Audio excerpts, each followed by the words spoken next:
Za novi C4 bi lahko rekel, da je med najmanj opaznimi med vsemi strojeni. To ni nujno slabo, če se radi skrijete med množico pločevine. Ni pa dobro, če ste pristaš francoske znamke, ki je vedno razburjala svojo pojavo. No, k sreči imajo danes še linijo DS za nastopače. Sicer pa je C4 čisto spodoben in prav udoben družinski avtomobil nižjega srednjega razreda.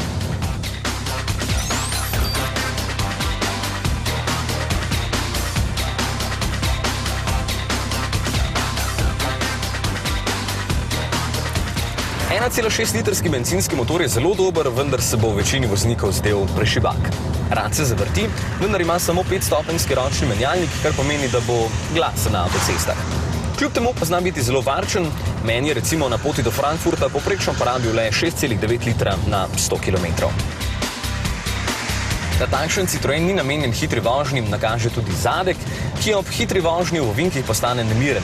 Tako da si takšnega C4 kupite, če imate radi udobje in če ne želite za nov avtomobil zapraviti več kot 18 tisoč evrov.